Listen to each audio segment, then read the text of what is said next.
할렐루야. 오늘 송년주일 2020년도 마지막 주일을 맞이해서 또 우리 교회와 또 우리 원성도들 가정에 특별히 이 좋은 땅에 복이 임하기를 주의 이름으로 간절히 축복합니다. 12월 달 한 달을 이 네 땅 비유에 대해서 여러분들에게 말씀을 드리면서 오늘 네 번째 땅 좋은 땅에 이르게 됐습니다. 그래서 이제 좋은 땅에 씨가 떨어졌을 때에 30배, 또 60배, 100배의 결실을 한다라고 오늘 본문은 기록하고 있습니다. 그래서 오늘 좋은 땅이 어떤 땅인지, 좋은 땅에 대해서, 이 땅은 우리의 마음이라고 그랬어요. 마음. 그냥 우리가 밟고 다니는 이 땅이 아니라 우리의 마음을 상징한다, 이런 말씀을 드렸는데, 우리가 이 자연의 농사를 짓는 농부들이 이제 밭을 개간하고 거기에 농사를 지을 때에 제일 먼저 하는 게 좋은 땅을 일구는 것이죠. 배추 농사를 하든 또는 여러 가지 곡물을 심어서 그거를 수확하기 위해서 농사를 짓든 아니면 과실수를 심든지 간에 토양이 좋아야 돼. 그래서 이제 그 토양을 일구는 그 작업이 제일 먼저 있습니다. 그래서 이제 굳은 덩어리들, 굳은 땅들을 다 갈아서 부드럽게 하고, 그리고 그 땅 속에 있는 돌멩이, 돌들을 다 골라내고, 또 거기에 덮고 있었던 가시덤불과 이런 잡풀들을 싹 제거를 합니다. 이런 일을 먼저 하는 거죠. 근데 이제 앞에 세 종류의 땅은 길가의 굳은 땅과 그리고 돌짝밭과 그리고 가시덤불, 이 밭에는, 이 땅에는 씨가 떨어져도 열매를 맺지 못한다 그랬어요. 이제 오늘 이 좋은 땅은 이런 이제 모든 장애물들을 싹 제거한 옥토지, 옥토. 좋은 땅에 씨가 떨어지니까 일반 이제 자연 농사 속에서도 그 땅마다 다 다르겠지만은 30배, 60배, 100배의 결실을 한다라고 이렇게 말씀하고 있습니다. 그래서 이제 우리가 농부로서 이 땅에서 농사 짓는 사람이라고 한다면은 최선을 다해서 땅을 잘 가꾸고 그리고 농작물을 관리하는 그런 일들을 통해서 수확을 기대할 수가 있습니다. 그런데 오늘 이 본문은 단순히 농작물 수확을 위한 어떤 농업의 원리, 그리고 어떤 산업의 어떤 풍성한 수확을 거두기 위한 경제의 원리를 말씀하고 있는 본문이 아니다라고 하는 거예요. 단순히 이것이 어떤 경제 논리를 이야기하고자 이 말씀을 기록하고 있지 않다라고 하는 거예요. 그러니까는 빵 문제가 아니라고 하는 거예요. 육신적인 빵 문제를 위해서 우리가 좀 더 풍요롭고 풍성하게 농사를 잘 짓시다라고 하는 그런 얘기가 아니다라고 하는 거예요. 이것은 우리의 마음 이야기, 우리의 이 마음의 땅 이야기를 하고 있다라고 하는 거죠. 그래서 오늘 이 좋은 땅에 대해서 말씀을 드리면서 얼마나 이 마음 땅이 좋은 땅인지, 그리고 우리가 이 좋은 땅을 통해서 얼마나 30배, 60배의 100배의 결실을 하고 있는 이 좋은 땅인지, 이 마음이 여러분들의 마음을 이렇게 돌아볼 수 있는 그런 시간이 되기를 주의 이름으로 간절히 축복합니다. 여기 좋은 땅이라고 그러지, 좋은이라고 하는 말이 칼로스라고 그래요.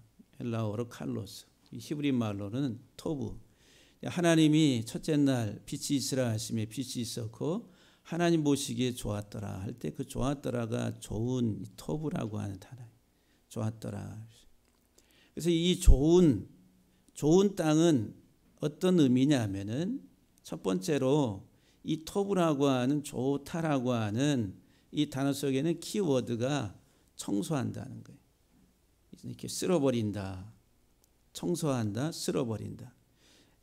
더러운 것들을 다 빗자루를 가지고 쓸어서 모아가지고 또 그 쓰레바지에 받아서 갖다가 버리는 거죠. 다 쓸어서 모아서 버리는 거예요. 쓸어버린다라고 하는 거예요. 그래서 이 좋은 땅은 어떤 의미냐면은 우리 안에 있는 열매 맺지 못하게 하는 모든 것들을 다 쓸어버린 땅이에요. 쓸어버린. 그러니까 농사를 지을 때 농부가 먼저 밭을 개간하는데 거기에 굳은 땅 그리고 돌들 그리고 잡풀들 이런 거 다 걷어서 다 쓸어버리잖아요. 그 과정. 그런데 이게 단순히 어떤 그런 것을 의미하는 것이 아니라 이 청소한다라고 할 때 이 청소하다에서 마당비라고 하는 단어가 파생돼요. 그러면 여러분들 우리가 이 마당비를 뭐로 옛날에는 뭐로 만들었어요? 우리나라에선 쌀이 나무를 가지고 이렇게 잘라가지고 그 다음에 다발로 묶어가지고 마당을 쓸고 그랬습니다. 고대 중동에서 이제 우슬초가 바로 이제 그런 기능을 하는 거예요. 근데 이제 이 우슬초는 이렇게 우슬초 다발을 묶어서 정결 예식을 할 때 피를 뿌리고 하는 그런 도구로 사용됐다는 거예요. 이 빗자루가. 그래서 이 빗자루는 정결 예식이에요. 정결 예식. 우리의 마음을 쓸어버리는. 그래서 이제 이 정결 예식은 레위기에 나옵니다. 그 빗자루에 우슬초에다가 피를 찍어서 그 우슬초의 피에 이 우슬초 이 그릇에 있는 그 대접에 담겨져 있는 그 피에다가 우슬초를 집어넣어서 피를 묻혀가지고 바르고 뿌리고 하는 도구로 사용됐다는 거예요. 그러니까 이 정결케 하는 정결 예식의 하나의 도구라. 그러니까 여기 이 토부의 첫 번째 키워드가 청소한다, 깨끗게 한다라고 하는 거예요. 그러니까 정결하게 한다는 거예요. 그 뒤에 있는 베이트라고 하는 것은 이 집 내면을 말해. 내면, 우리 안에 이 내면을 청소하는. 그래서 이제 이 좋은 땅이 뭐냐, 좋은 땅 마음이 뭐냐 하면은 깨끗하게 청소된, 정화가 된.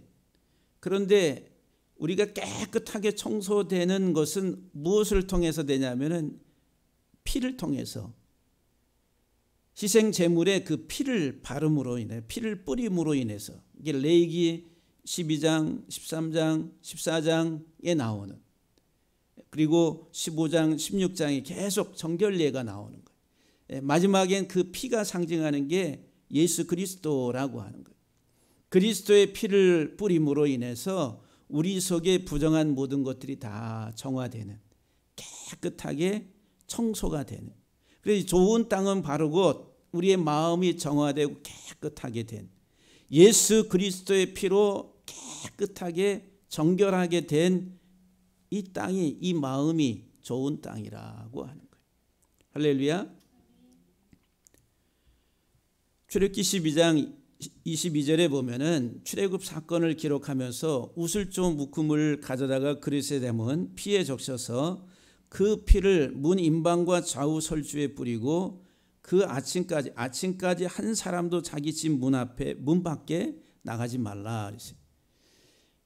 죽음의 재앙이 온 애굽 전역에 임할 때에 하나님이 살아남는 방법을 이스라엘 백성들에게 가르쳐 줬는데, 그게 이제 어린 양을 잡아서 어린 양의 피를 그릇에 담아 우슬조 다발을 찍어가지고 문 좌우 설주와 임방에다가 바르고 그 집 안에 머물러 있으라는 거예요. 밖으로 나가면 죽는다는 거예요.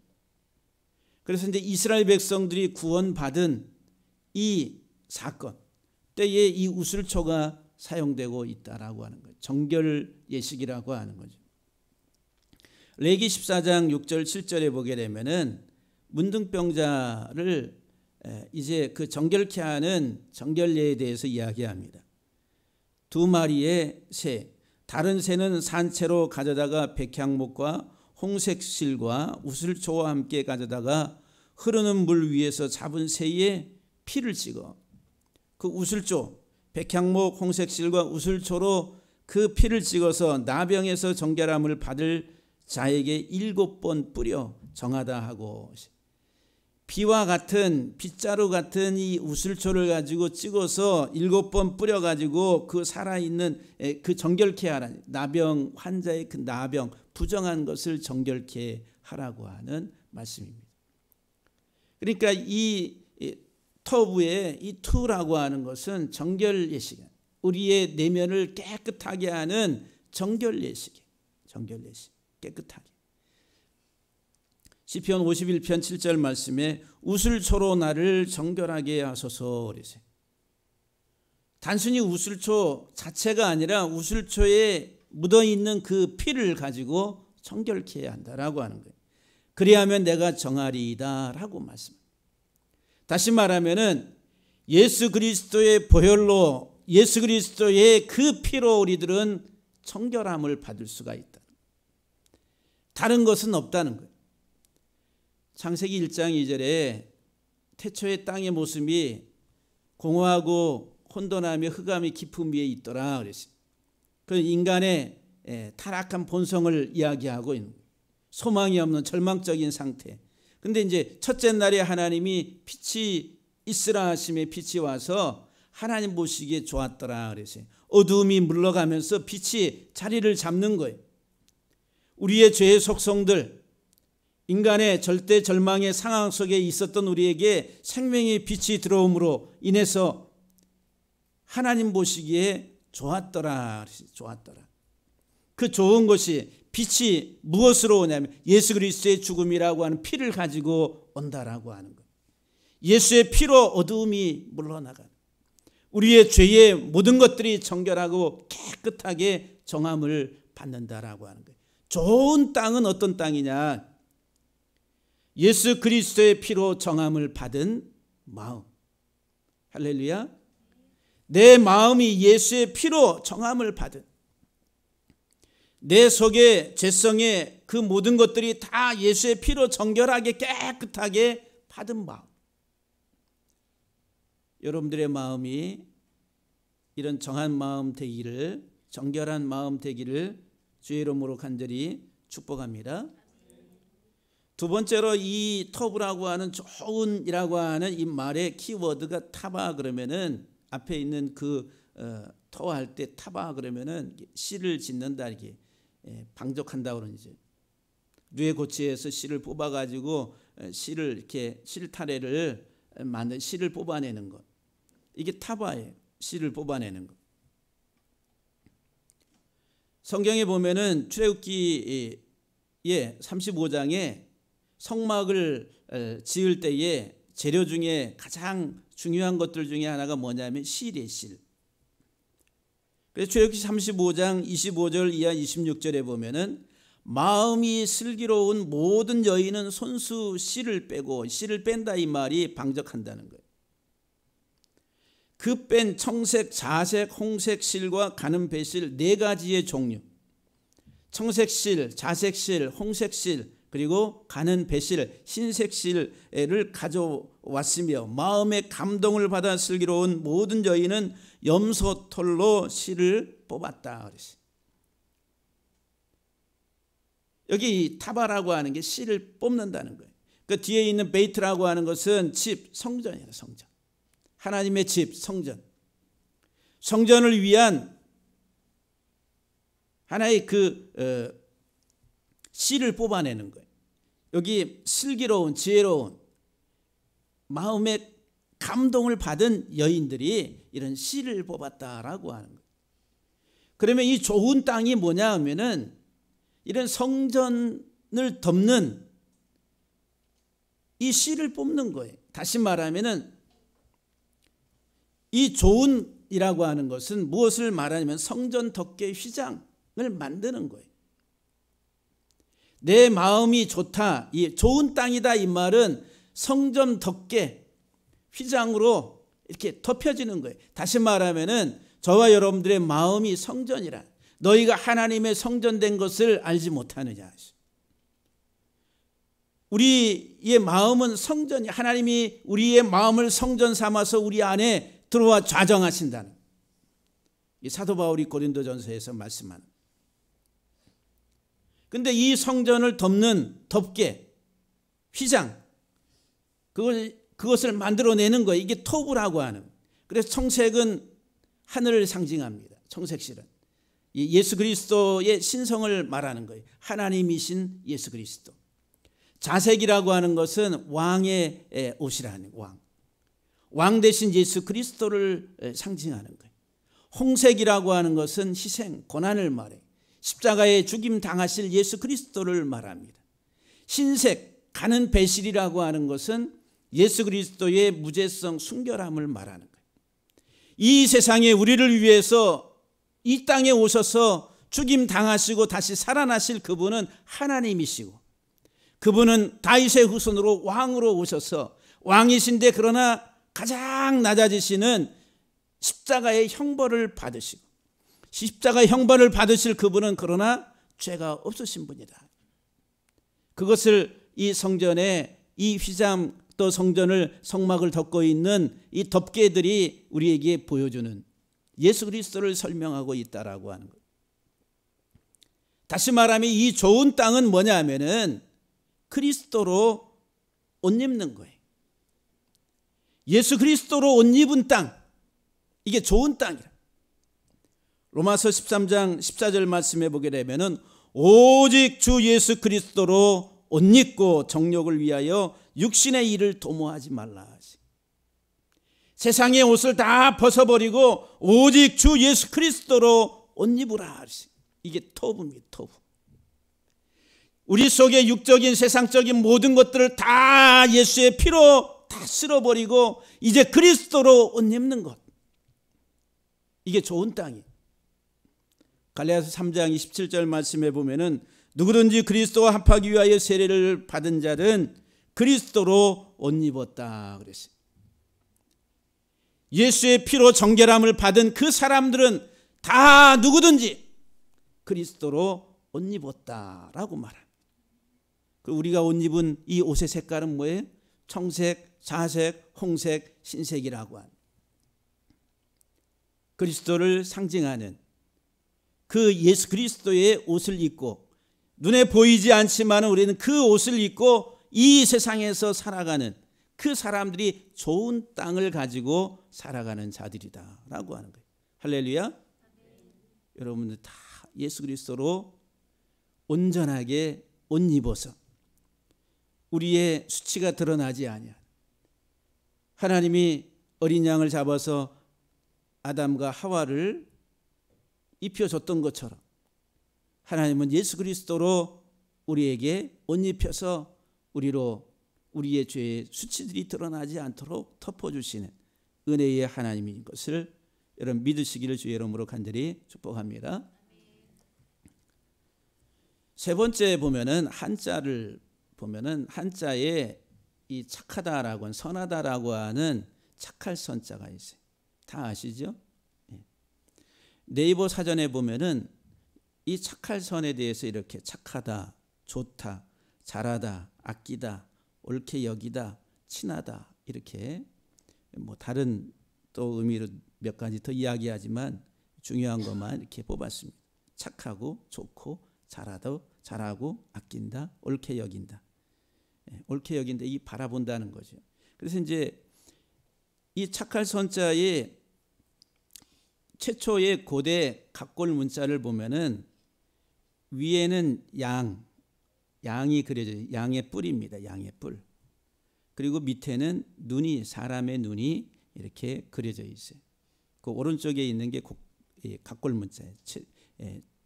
한자의 가장 오래된 문자가 이제 각골 문자라고 그래요. 근데 이 각골 문자에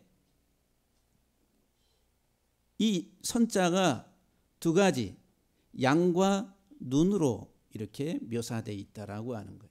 그래서 이제 네이버 한자 사전에 보면은 뭐라고 설명하고 있냐면은 착한 것은 사슴의 눈망울처럼 아주 맑고 순전한 것이다. 뭐 그렇게 설명을 해놨어요. 사슴의 눈망울, 뭐 그런 얘기 많이 들어보셨죠?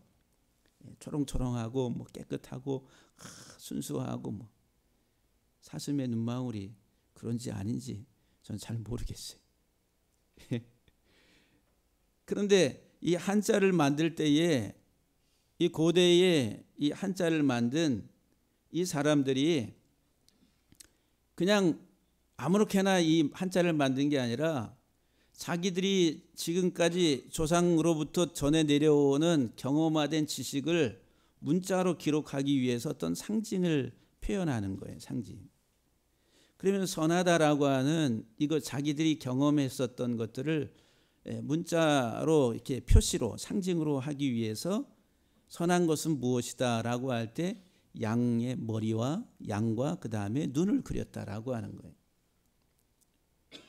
그게 무슨 사슴의 눈망울이 뭐 어쩌고 저쩌고 뭐 그런 의미로서 기록한 것이 아니라 제가 볼 때는 이것을 성경적으로 풀면은 고대 사회에서 이 양은 희생 제물로 다 인식이 돼 있어요.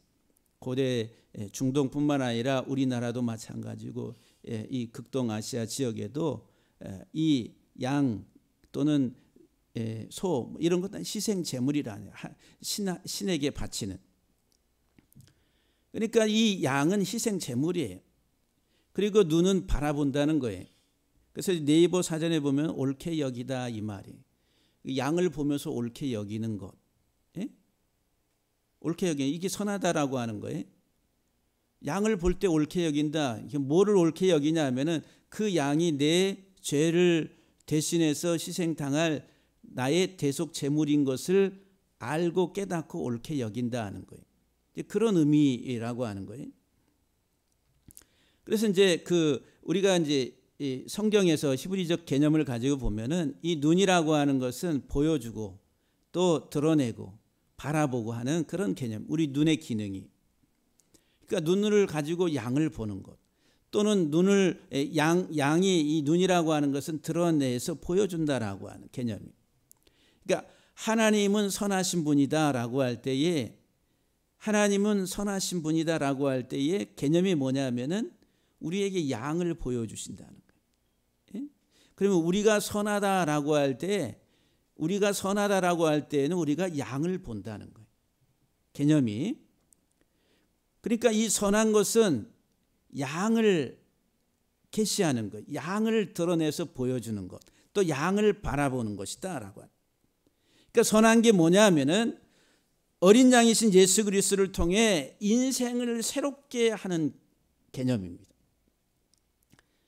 어린 양을 통해서 죄로 인해 다 죽어야 될 인간을 새롭게 하시는 것, 이게 선한 것이다.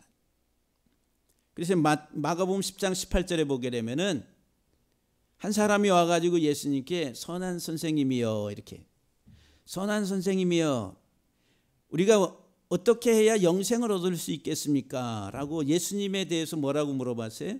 뭐라고 얘기했어요? 선한 선생님이여 그랬어요. 그러니까 마가복음 10장 18절에서 어찌하여 나를 선하다 하느냐? 어찌하여 나를 선하다 하느냐? 하나님 한 분 외에는 선한 분이 없다 그랬어요. 하나님 한 분 외에는 선하신 분이 없다. 이걸 우리가 도덕적으로 윤리적으로 선하다 그러면 저 사람 착해. 저 사람 참 선해. 법 없이도 살 사람 같아. 우리는 윤리적 우리들의 개념 속에서 선을 이해를 하고 있는데 성경이 말하는 진짜 이 선이라고 하는 것은 뭐냐면은 인간을 새롭게 하는 거예요. 죄로 인해 죽을 인생을 다시 살리는 것, 이것이 바로 그 선이라는 것. 선. 흑암 가운데 어둠 속에 영원히 살아야 될 인생을 하나님 빛을 보내서 새롭게 빛을 보게 하시는 것, 이게 하나님 보시기에 좋았더라 선이라고 하는 거예요. 할렐루야. 그러니까 인간을 새롭게 하실 수 있는 분은 하나님 한 분밖에 없다는 거예요.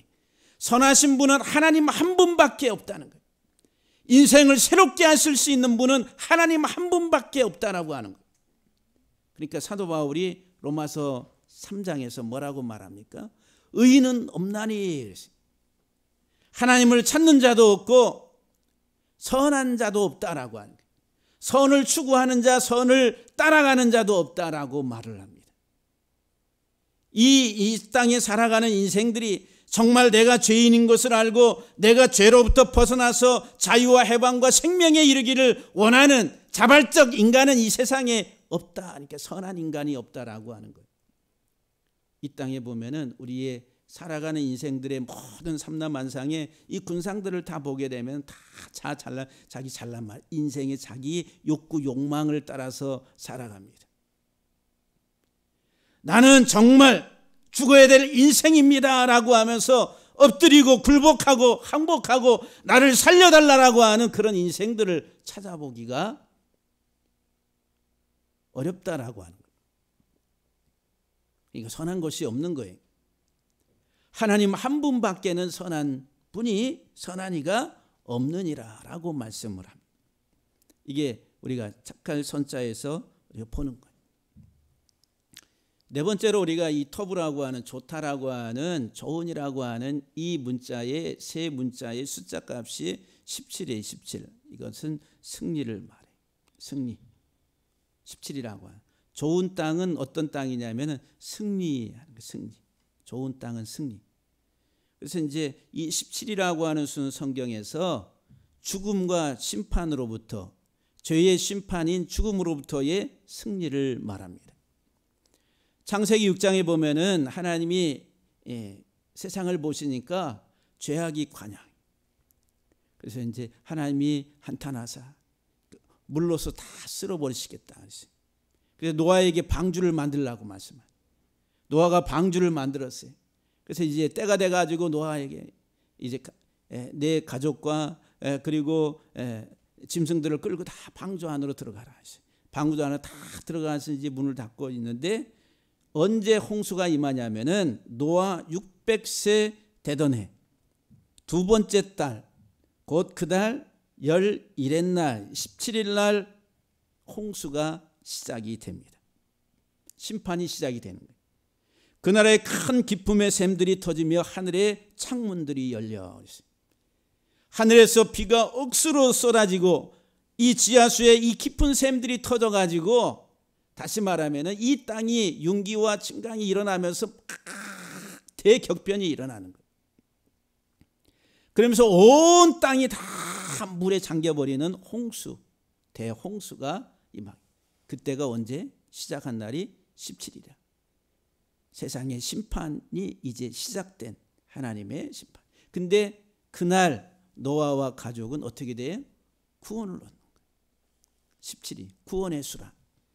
또 창세기 8장 4절에 보면은 이제 홍수가 임해가지고 그 해 7째 달, 다시 말하면은 이제 둘째 달에 임했으니까 7째 달이 5달이 지난 355, 150일이 지난 그 7째 달 11의 날에 방주가 아라랏산에 머물렀다라고 말합니다.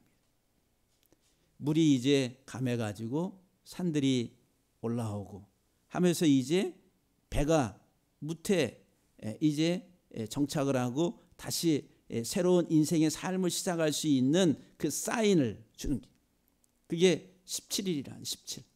새로운 인생의 승리자의 삶의 시작을 의미합니다. 레위기 23장 5절에 보게 되면은 유월절에 대해서 이야기합니다. 이스라엘 백성들이 애굽에 종되었던 땅에서 탈출해서 구원받아서 나오는 그 유월절 사건이 14일 날, 첫째 달 14일 날 유월절 사건이 어린 양을 잡아서 그 어린 양의 피를 좌우 문설주에 바르는 그리고 그 집 안에서 이제 먹고 있다가 애굽에서 나오는 사건이 14일 날 일어납니다. 그 어린 양을 잡는 사건. 근데 이 어린 양은 예수 그리스도를 상징한다. 고린도전서 5장 7절에 우리의 유월절 양 곧 그리스도께서 희생이 되셨다 그랬어요. 예수님이 십자가에 못 박히실 때가 14일 날. 유월절 날 십자가에 못 박히시는 거. 14일 날. 그리고 3일 지난 안식 후 첫날에 예수님이 부활하셔요. 3일째. 그래서 17일 날 부활하셔요. 사망과 죽음의 권세를 깨뜨리시고 다시 살아나셔서 승리하신 날이 17일이라고 하는 거예요. 17이라고 하는 숫자는 어린 양 예수 그리스도의 죽으심과 부활로 죄와 사망으로부터의 승리를 의미하는 수라고 하는 거예요. 토부. 그래서 이 토부는 우리의 죄를 예수 그리스도의 보혈로 정결하게 깨끗하게 정함을 받고, 그리고 그 예수 그리스도로 옷 입은 자들이 승리하는 삶을 살아가는 마음이라는 바. 할렐루야. 오직 예수 그리스도로 이기는 자들이라. 사도 요한이 요한복음 21장 5절 이하 15절 말씀 속에서 부활하신 주님이 제자들을 만나가지고 그들에게 말씀을 주세요. 내니 두려워하지 말라. 밤새도록 고기를 잡았는데 고기를 잡지 못한 그 제자들에게 그 갈릴리 호수에서 너희 배 오른편에 그물을 내리라. 그래서 이제 그 제자들이 그물을 내렸더니 큰 물고기 153마리를 잡았다 그랬어요. 이 153마리를 153이라고 하는 153. 153은 1 더하기 2 더하기의 순서대로 17가지 자연수를 다 더하니까 153이라. 이것을 17번째 삼각수라고 그래요. 17번째. 다시 말하면 153이라고 하는 수에는 17이라고 하는 속성을 가지고 있다는 거예요. 17. 같다라고 하는 거예요. 그래서 이 17은 어떤 의미냐면은 예수의 복음으로 승리한 자들. 승리한 자들이라. 그래서 이제 구약 성경에 하나님의 자녀들이라 하지.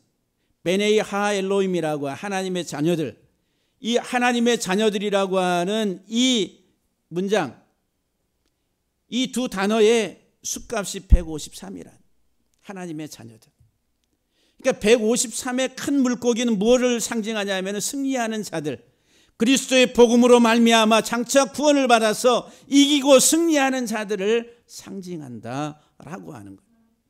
그래서 요한복음 요한일서 5장 5절에 보게 되면은 예수께서 하나님의 아들이심을 믿는 자가 아니면 세상을 이기는 자가 누구냐? 예수께서 하나님의 아들이심을 믿는 자가 아니면 세상을 이기는 자가 누구냐? 여기에 이 문장의 단어가 17개입니다. 티스, 에스틴, 호, 니콘, 톤 해가지고 뒤에 호, 휘오스, 투, 떼우까지 전부 다 17개 단어로. 예수께서 하나님의 아들이심을 믿는 자가 아니면 세상을 이길 자가 없다라고 하는 거예요. 그러니까 17이라고 하는 수의 개념은 승리란 승리. 토부, 좋은 땅을 가지고 살아가는 사람은 승리하는 자들이 30배, 60배, 100배의 결실을 얻어서 승리하는 자들이라는 거예요. 할렐루야. 요한계시록 17장 14절에 보면은 그들이 어린 양과 더불어 싸우려니와 어린 양은 만주의 주시오 만왕의 왕이심으로 그들을 이기실 터이요. 어린 양이 이긴다는 거예요. 어린 양이. 어린 양이 이기는 대상이 누구냐면은 이 세상을 통치하는 음녀 사단, 그 밑에 이 세상의 이 통치자인 음녀 사단과 함께 같이 짝이 돼서 이 땅에서 왕노릇하는 이 세상의 임금들과 세상의 많은 사람들, 그들을 이길 자가 누구냐? 어린 양이 아니면 그들을 이길 자가 누구냐? 여기에 이 문장의 단어가 17개. 이김에 대해서. 이게 좋은 땅이에요. 좋은 땅. 좋은 땅은 뭐예요? 어린 양 예수 그리스도로 정결함을 받고 그 예수 그리스도로 옷 입어서 이 세상을 살아가는 자들이 좋은 땅으로서 승리하는 자들이야. 할렐루야. 바울이 로마서 8장 35절 이하 39절 말씀 속에 보게 되면은 우리를 그리스도의 사랑에서 끊을 수 있는 게 뭐냐? 아무것도 없다는 거예요. 우리를 그리스도의 사랑에서 끊으려고 아무리 세상에 그 어떤 것이 우리를 끊으려 해도 우리를 예수 그리스도의 사랑에서 끊을 수 있는 것은 세상에 어떤 것도 없다. 그래서 이제 시험과 시련과 거기에 17가지를 이야기합니다. 환난이나 공고나 핍박이나 기근이나 그 어떤 것들도 세상의 어떤 것들도 우리를 그리스도의 사랑에서 끊을 수 없다. 여러분들, 근데 우리들은 뭐에 질질 끌려다닙니까? 우리 세상에 조금만 일들이 발생하면 죽을 것 같아. 숨을 못 쉴 것 같아. 우리는 세상 일에. 그런데 참 좋은 땅을 가지고 있는 하나님의 사람들, 그리스도의 사람들, 이 사람들은 세상의 그 어떤 환난도 공고도 핍박도 기근도 그 어떤 것도 우리를 그리스도의 사랑에서 우리를 끊을 수 없다라고. 강하고 담대하고 결국은 이기고 승리하는 자들이다고 하는 거예요. 그래서 요한계시록 2장과 3장에 아시아 7교회를 이야기하잖아요. 아시아 7교회를 이야기하면서 마지막에 다 뭐라고 축복합니까? 이기는 자들에게는, 승리하는 자들에게는, 이기는 자들에게는 이런 복이 임할 것이다. 하늘의 만나를 먹고 성전 기둥이 되고 죄 없다 판정을 받게 되고 이 땅을 주와 함께 다스릴 것이다라고. 누가? 이기는 자들에게는, 이기는 자들에게는 옥토의 좋은 마음, 터부의 좋은 마음을 가지고 예수 그리스도의 보혈로 정결함을 받고 예수 그리스도의 옷을 입고 그리스도로 인해 살아가는 이 땅의 사람들, 믿음의 하나님의 자녀들은 이기는 자들이 되어서 마지막 하나님 주시는 복을 누리게 된다라고 하는 거예요. 할렐루야. 그래서 결론으로 말씀을 드리면 이 좋은 땅의 마음은 어떤 마음이냐? 오직 예수 그리스도만 바라보는 마음입니다. 오직 주님만. 오직 주님만. 한번 따라합시다. 오직 주님. 여러분들 정말 오직 주님이세요? 아직 오직 주님만 하기에는 좀 부끄러운데요.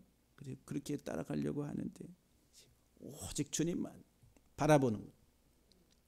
그래서 예수 그리스도의 피로 정화된 이 속의 탐욕과 죄악과 이 속의 악한 것들이 무엇인지를 예수의 피로 우리가 알아서 그 모든 것들이 다 정결하게 깨끗하게 씻겨져요. 그래서 예수의 그리스도의 피를 바라보는 사람들은 다윗의 고백처럼 주여 우슬초로 나를 정결케 하소서. 회개하는 자들이 나 같은 죄인 그래도 품어주시고 그래도 안아주시고 그래도 받아주시고 그리고 나를 살리시려고 주님 이 땅에 보내셔서 우리를 긍휼히 여기시는 하나님, 나를 정결하게 하옵소서. 회개하는 거예요. 이 속에 죄가 무엇인지를 깨닫는 거예요. 죄와 사망으로부터 내가 자유하고 내가 이 세상을 살아가지만은 그래도 이 땅에 물들지 아니하고 그리고 예수 그리스도의 옷 입고 그리스도로 말미암아 이 세상 속에서 이기는 자의 삶을 살아가는 그 믿음을 가지고 있는 사람들이 좋은 땅, 옥토라. 오직 예수 그리스도를 믿음으로 저와 여러분들이 승리하는, 예수 그리스도가 하나님의 아들이심을 믿는 자가 아니면 세상을 이기는 자가 누구냐. 사랑하는 성도 여러분들, 저와 여러분들이 올 한 해를 돌아보면서 과연 얼마만큼 이 마음이 좋은 땅이었는지, 좋은 땅 되기를 하나님이 원하시고 기대하시고 그리고 그 좋은 땅에서 30배, 60배, 100배의 결실을 맺기를 원하시는 하나님. 그래서 여러분들과 제가 올해 이제 마무리하시고 내년 한 해 동안 여러분들의 마음이, 우리 모두의 마음이 이 옥토 좋은 땅들이 돼서 풍성한 결실을 하는 그런 우리 교회, 우리 모든 성도들 다 되기를 주의 이름으로 간절히 축복합니다. 기도하시겠습니다.